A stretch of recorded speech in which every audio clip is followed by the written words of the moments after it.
José Luis Losa, bienvenido a Línea Clara. Muchas gracias, Alejandro. Buenas tardes.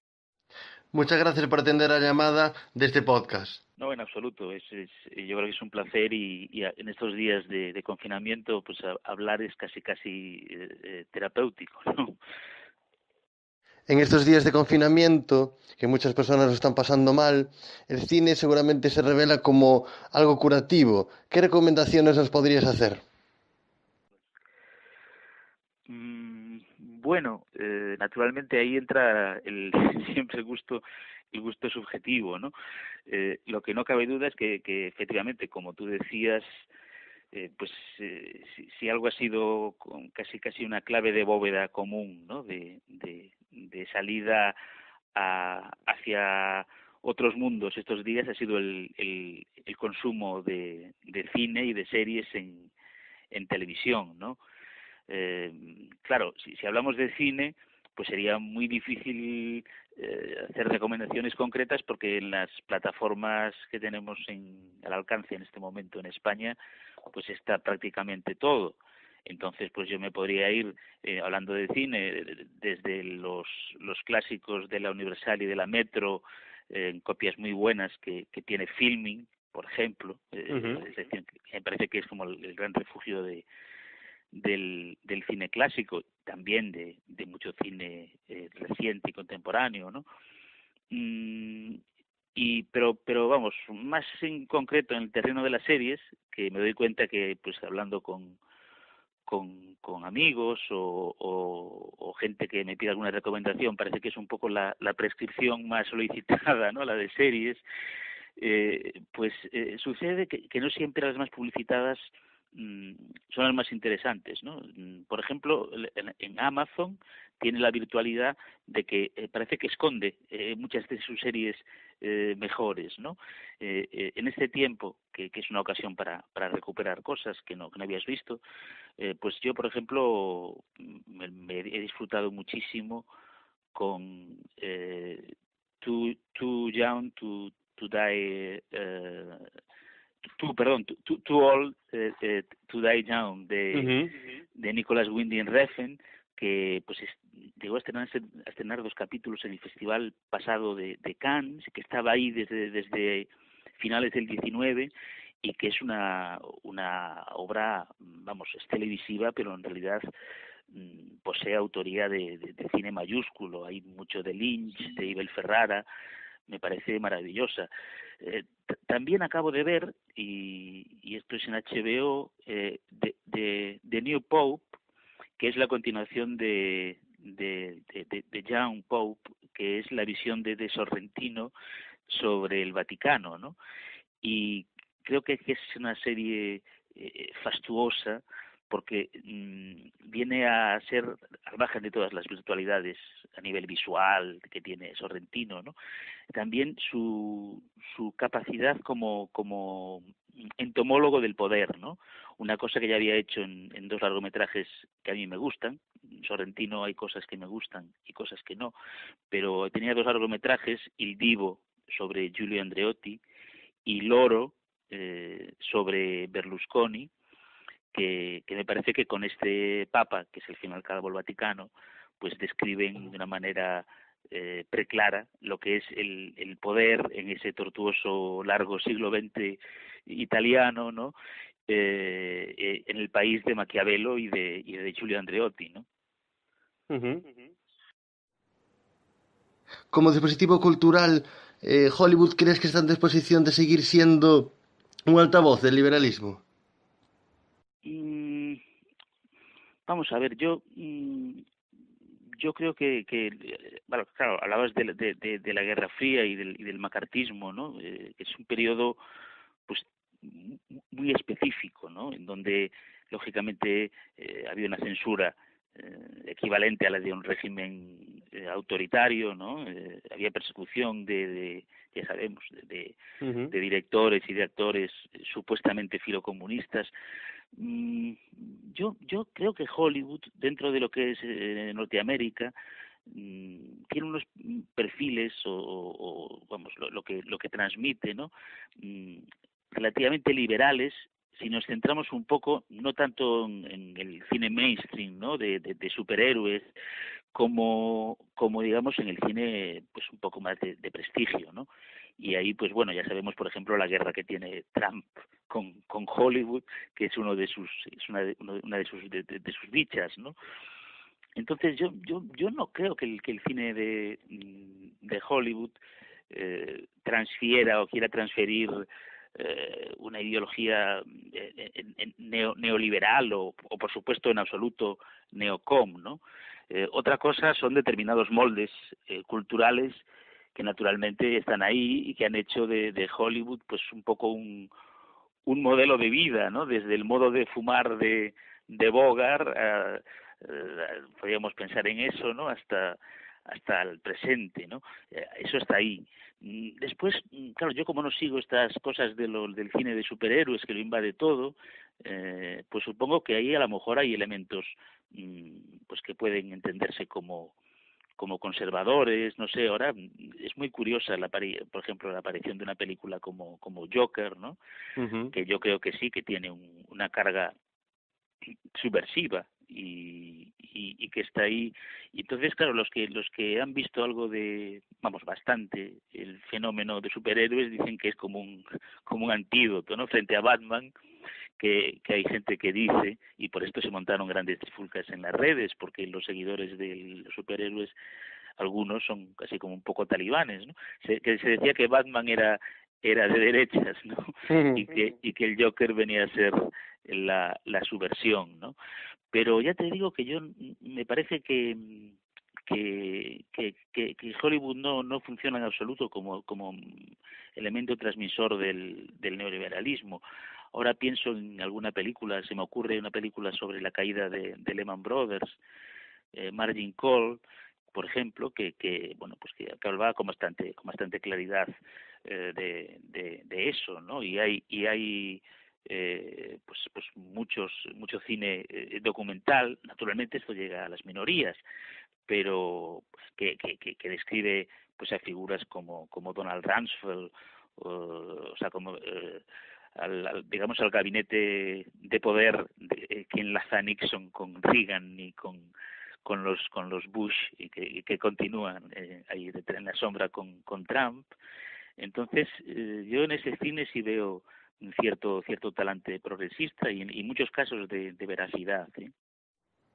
Me refería a películas como Rambo, de Sylvester Stallone, o alguna otra, como Rocky, por ejemplo, trasladan esa imagen de un hombre, un individuo que no necesita vivir en sociedad, digamos, para apañársela solo.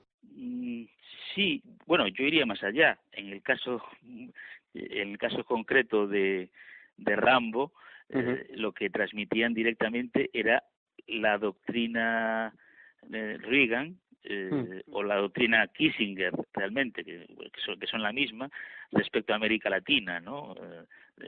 Y después también en otros escenarios internacionales, continuada por presidentes republicanos como Bush en Afganistán o en Irak, ¿no? Claro, hay que pensar, y esto bueno, está ya estudiado, pero es muy interesante, el cambio que sufre Hollywood de la década de los 70 a los 80, ¿no? Es decir, en los 70 del siglo pasado, ¿no? Una serie de directores, el llamado Nuevo Hollywood, que tenía nombres pues tan conocidos como Coppola, Brian De Palma, Scorsese, Peter Bogdanovich, Michael Cimino, en fin, hay muchos más, ¿no? Que le quitaron el poder a los grandes estudios durante unos Ujú. años y realmente tenían el poder autoral, es decir, tenían la capacidad de decidir ellos y no los grandes estudios. Esto duró muy poco, apenas una década, y curiosamente termina pues con dos fracasos económicos que prácticamente echaron abajo un estudio de la United Artists, en el caso de La Puerta del Cielo de Michael Cimino, también Coppola con Corazonada, y rápidamente llegó la involución, y llega en ese año 80, en donde no es casual, llega a la presidencia Ronald Reagan, ¿no? Y claro, la película favorita de Reagan era Rambo, en realidad la segunda de Rambo, ¿no? Porque la primera en España no se tituló así. El Rambo 2, que es el que es realmente, aparte de muy malo, Mm. directamente intervencionista, porque la primera sí tenía el punto individualista que tú aludes, ¿no? Pero bueno, tenía algún valor cinematográfico, alguno, no digo en grandes dosis, pero sí, en el caso de Rambo, lo que hay mucho más allá del individualismo es una defensa claro, de valores que casi entroncan con el con el macartismo, quiero decir. Es decir, el derecho al intervencionismo, la xenofobia, porque en este caso los asiáticos eran muy malos. Hay que pensar que también de esos años es Amanecer Rojo, una película de John Milius, que es un director que no oculta sus veleidades ultraderechistas, ¿no? Y fue una década que arrancó con ese cine que era el favorito de Reagan, y después lo que sí terminó es con el cine creativo y con el cine que realmente transmitía un mensaje pues en muchas ocasiones que ponía en cuestión toda la construcción de Estados Unidos como país, ¿no? Y pienso en Apocalipsis Now de Francis Coppola o en la que he citado, La Puerta del Cielo de Michael Cimino. Es decir, había ahí, en ese nuevo Hollywood, había valores ideológicos que atentaban, o que algunos consideraron que eran peligrosos y nocivos para la idea del America First, ¿no?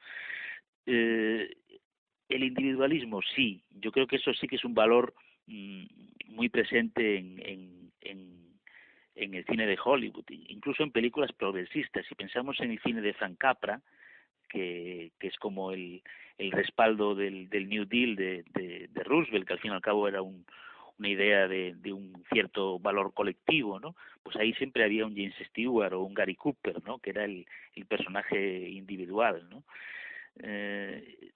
Es verdad que hay muchas películas en Hollywood donde un blanco de aspecto anglosajón, supuestamente protestante, salva a países, ¿no? de grandes crisis políticas o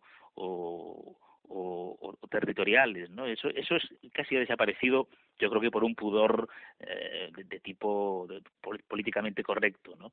Es decir, hoy en día, bueno, pues hay algunas películas en donde ese individualismo persiste, porque ha sido una de las raíces del Hollywood clásico, pero yo en el presente veo que quizá por un poco de vergüenza torera, pues ya está mal visto en el Hollywood liberal, ¿no?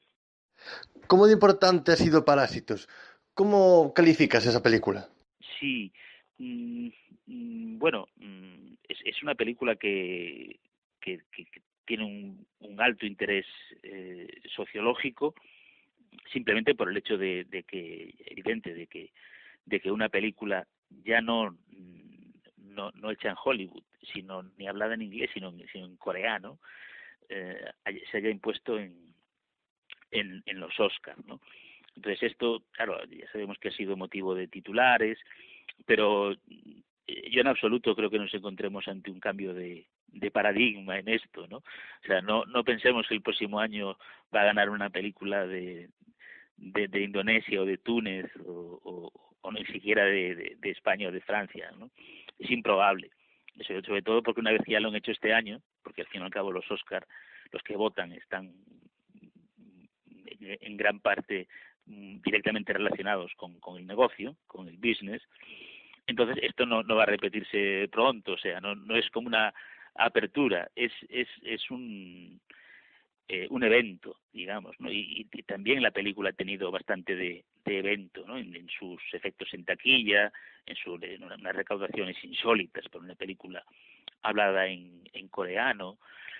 Si vamos a las razones de fondo, claro, como los métodos de votación para los Oscars son bastante complejos, para explicar así en unos minutos, digamos que yo creo que el triunfo absoluto de Parásitos, el triunfo como película de habla no inglesa sí lo tenía garantizado, o a lo mejor el de guión, pero eso, que ganase en todas las categorías importantes. Yo más bien lo atribuiría a un efecto rebote. Es decir, había dos películas, una Eras una vez en Hollywood de Tarantino y la otra Joker de Todd Phillips, que digamos que competían en una lucha muy cerrada y que incluso al lado de ellas estaba el de Irishman de Scorsese, que también entra en esa categoría de un cine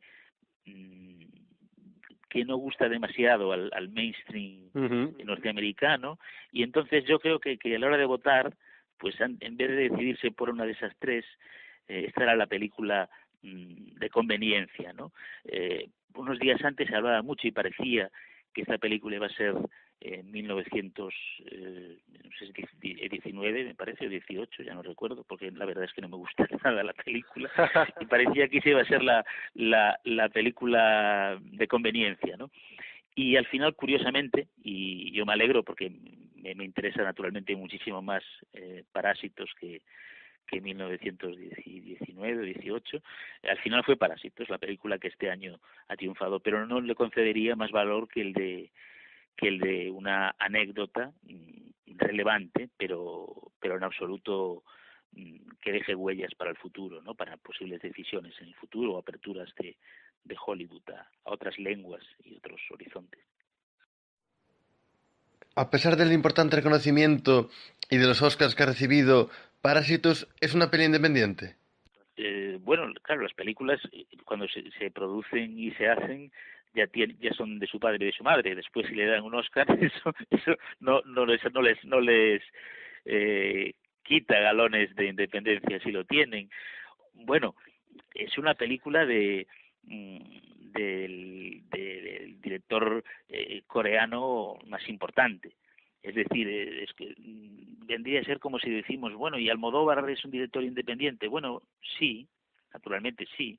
Y en este sentido, pues bueno, la industria coreana, hay que decirlo, es muy poderosa, la industria del cine, ¿eh? Tiene una producción elevadísima en películas, superior en número, por ejemplo, a la de España, y naturalmente dentro del cine de Corea del Sur, pues es uno de los dos grandes nombres, ¿no? El otro sería Hong Sang-soo, pero bueno, el cine de Hong Sang-soo, que bueno, pues podría ser así, grosso modo, ¿no? Una especie de Woody Allen asiático, o entre Woody Allen y Romer asiático.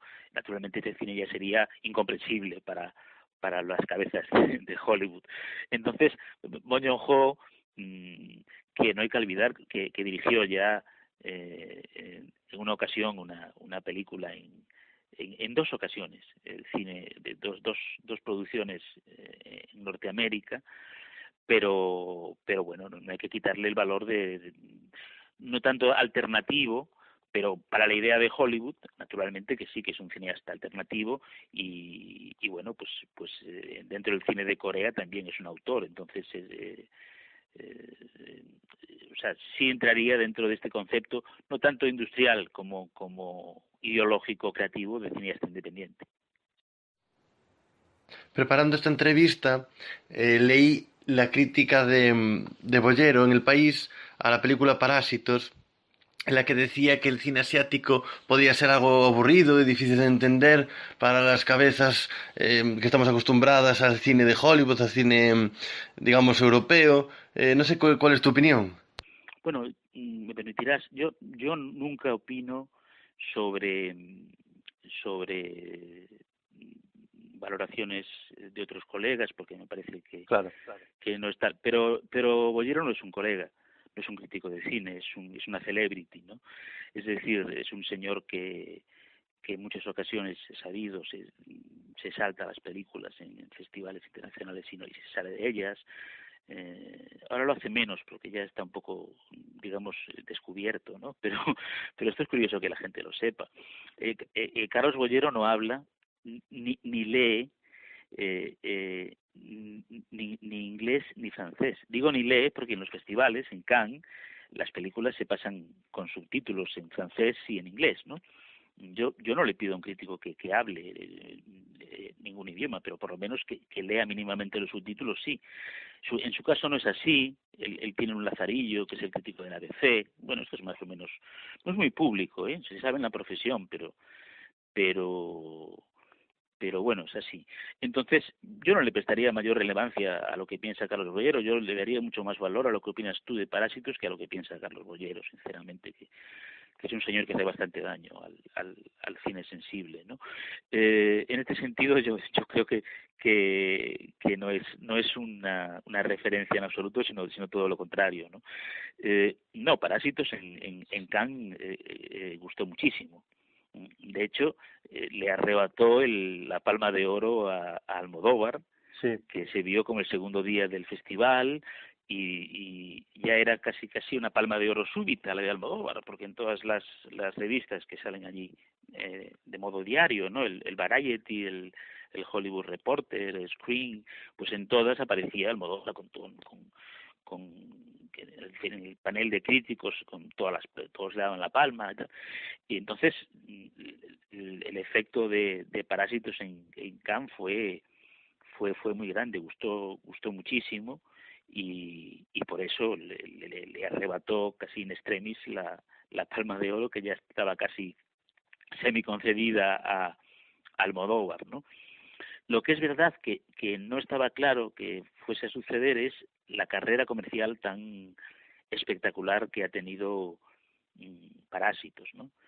Que además distribuye en España una compañía que muy sensible, que valora el cine independiente, que es La Aventura, y pues yo en el caso concreto me alegro mucho pues que una película de este tipo y una apuesta como esta, que en La Aventura la compraron sobre guión, sin haberla visto, ¿no? Pues triunfe con el público, ¿no? Sí ha sobrepasado el éxito de público lo esperado, ¿no? Y ahí sin duda ha tenido una influencia los Oscars, ¿no? Pero bueno, no pasa nada. Cualquier cauce es bueno para que se vea un cine que yo creo que finalmente sí que es comprensible por bueno, el gran público, ¿no? Naturalmente siempre hay filtros, ¿no? Y dices, pues que es tan comprensible como una película norteamericana con Tom Hanks. Bueno, pues seguramente no, pero que ha alcanzado a ser inteligible porque tiene unos mensajes de tipo sociopolítico, también de cine muy negro, muy macabro. Yo la enlazo incluso en ocasiones con el cine de la picaresca de Rafael Azcona, con Marco Ferreri o con Berlanga, ¿no? Tiene también esos elementos. Entonces me parece que es una película bastante universal en su discurso, en su mensaje, ¿no? Has sido director durante 32 años de Cine Europa. ¿Cómo evalúas la evolución de este festival de cine? Bueno, hasta el presente, como tú dices, en esos 32 años, pues ha evolucionado naturalmente. Yo veo los programas de las primeras ediciones y lógicamente suena como muy vintage, ¿no? Pero claro, esto es inevitable, porque si no estaríamos haciendo las cosas muy mal. El Cine Europa, yo creo que como debe ser con todos los festivales, evolucionan en la medida en la que evoluciona la sociedad y con ella el cine, y cambian los creadores y se abren nuevos horizontes estilísticos y narrativos. Entonces, por ahí han ido las cosas, lógicamente, ¿no? Claro, la ventana hacia el futuro, eso ahí entraríamos en un laberinto, en una encrucijada que atañe no solo al cine, sino a todo, ¿no? ¿Qué va a suceder después de todo esto? Y ahí yo creo que el panorama para el consumo de cine, sobre todo me refiero al cine en salas, evidentemente, el cine se va a seguir consumiendo, pero el consumo de cine en salas se plantea una situación, no voy a decir que apocalíptica, pero sí da mucho miedo, ¿no? cómo esto va a repercutir en el cine en salas, y hablo de ello porque Cine Europa naturalmente no es un cine online. Entonces, ¿cómo va a afectar esto a los festivales, no? Diría. Por ejemplo, el festival por esencia, o sea, el que es algo más que un festival, que es Cannes, ya sabes que bueno ha tenido que aplazarse, porque digamos que son muy resistentes, porque es un poder en sí mismo el Festival de Cannes, ¿no? Y aplazaron su comienzo, que iba a ser a mediados de, como todos los años, a mediados de mayo, y lo han en principio derivado posiblemente a finales de junio, julio. No está nada claro que pueda realizarse, a lo mejor incluso lo dilatan más, ¿no? Pero claro, esto indica hacia dónde vamos ya este año, desde luego. O sea, un año en el que no haya Festival de Cannes, y veremos qué pasa con Venecia, pues es como un erial, porque el resto de festivales casi se nutre de eso, y la temporada cinematográfica se nutre de esos escaparates del gran cine, ¿no? Entonces, claro, hay que ver lo que sucede. La mayor parte de las majors norteamericanas han derivado sus estrenos, algunos a julio y otros ya al próximo año. Entonces, cuando salgamos de esto, a ver qué sucede, ya no con Cine Europa, sino con el cine consumido en salas, ¿no? Uh-huh. Sí, la verdad es que el escenario no es no parece muy positivo. Bueno, esperemos que pronto esta situación se revierta y que la gente podamos volver a las salas de cine, ¿no? Sí, claro, naturalmente que lo deseamos. Yo tampoco, no sé, en esto hay versiones muy pesimistas, ¿no? Y yo diría, bueno, no matemos al cine, porque al cine lo hemos estado matando prácticamente desde que nació, ¿no? O sea, o por lo menos desde que apareció la televisión en la década de los 50, pues al cine lo hemos ido matando, primero con la televisión, después con la aparición del vídeo artístico, ¿no? Después con la piratería, después con las plataformas digitales, y el cine se ha ido, no digo reinventando, pero sí se ha mostrado como resiliente, ¿no? Pero también tengo que decir que yo no pierdo de vista que el público mayoritario del cine que a mí particularmente me interesa, que es el cine pues cuyos efectos especiales son la sensibilidad, no son los sentimientos, es decir, el cine eh, apartado del universo mainstream del cine de superhéroes y esas cosas, tiene una audiencia que tiene una edad avanzada. Es decir, pues bueno, por ejemplo, el público que va a los festivales de cine es un público en general, naturalmente estoy hablando pero digamos el target mayoritario, ¿no? Es un público de una edad avanzada. El público que va a las salas de versión original, en general, la famosa calle que en Madrid están pues los cines Renoir y los cines Golem, lo que ves es en muchas ocasiones un espectador que respondería al perfil de la jubilada o el jubilado, ¿no? Y hay que ver si este tipo de espectador, que es muy fiel y que es el que nutre y el que hace que resistan estas salas, hay que ver si es un poco reacio a salir a consumir a la calle, ¿no? Películas. Yo confío, ya digo, confío en que sí, pero también esto va a tener un efecto indudable.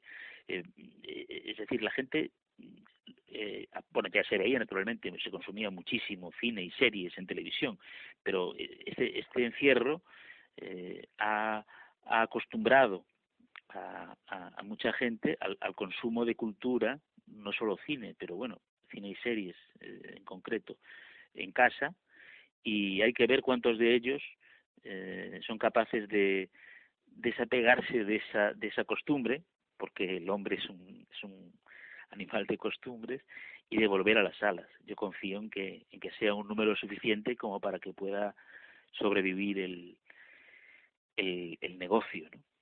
¿Cree que la aparición de series de tanta calidad y que se haya puesto tan en boga la realización de series de gran nivel tiene algo que ver o tuvo algo que ver con la crisis financiera de 2008? Pues la verdad es que nunca lo he pensado, esto que me dices, pero había que dar una vuelta, porque vamos a ver, para entendernos, la televisión, que ha sido siempre algo despreciado, Ujú. ya sabemos que a partir de series que se pueden definir muy bien, ¿no? Y que es verdad que son anteriores a la crisis. Los Soprano, Sí. Lost, por ejemplo, ¿no? Ujú. Son pues dos series, hay alguna más, ¿no? Pero Mad Men, que de alguna manera llaman la atención sobre unas producciones pues que tienen una calidad pues relevante, ¿no? Entonces a partir de ahí digamos que se empieza a tomar en serio desde un punto de vista de la creación la televisión. También otras series como The Wire, y después algunas que entran ya directamente evidentemente en esos años que tú dices, ¿no? Posteriores a la gran recesión. Es verdad que esa edad de oro se asienta después de la crisis, ¿no? Lo que pasa es que yo tampoco veo una motivación, porque la económica, la del coste del cine en salas, bueno, no me parece una razón suficiente, sino más bien es un intento de de reconducir el consumo, o quizá en la medida en la que mm, se abren ventanas de negocio, porque se descubre que en la década del 10 de este siglo las recaudaciones están bajando progresivamente, además cada año en las salas, ¿no? Entonces se piensa, bueno, vamos a buscar en todo caso un plan B, ¿no?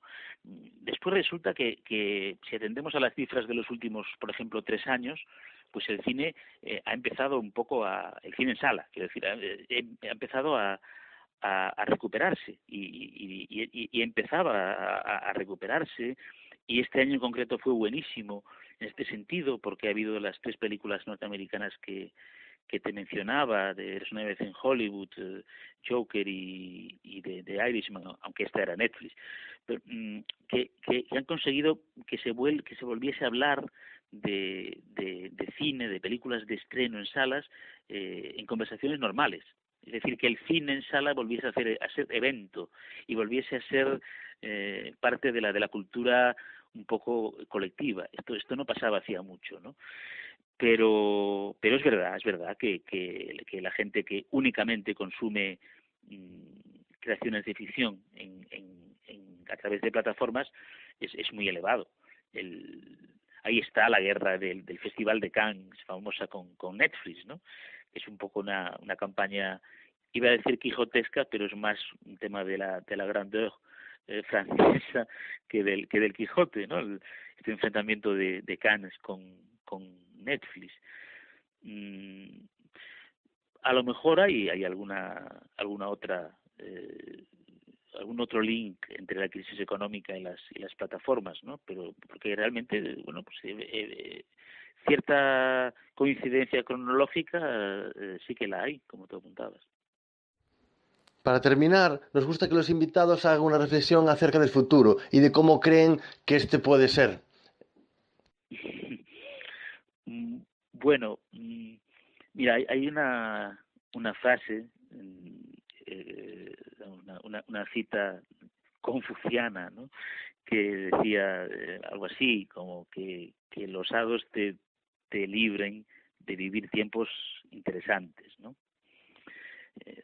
bueno, se entiende que los tiempos interesantes pues son aquellos en donde se producen tremendas confusiones. Es decir, que es mejor a lo mejor vivir unas décadas muy aburridas, pero porque eso supone tranquilidad y falta de sustos vitales o colectivos, ¿no? Yo no soy no quiero tender al optimismo, no me creo en absoluto un discurso que algunos están difundiendo de que nos espera una salida de aquí hacia un paraíso socialdemócrata en donde pues los valores de eso del keynesianismo y de lo colectivo triunfen. No me creo eso. Bueno, tampoco exactamente me parece que vayamos ahí a ser todos reos de regímenes autoritarios como el modelo chino del control telemático, ¿no? Que digamos esos son los dos polos, ¿no?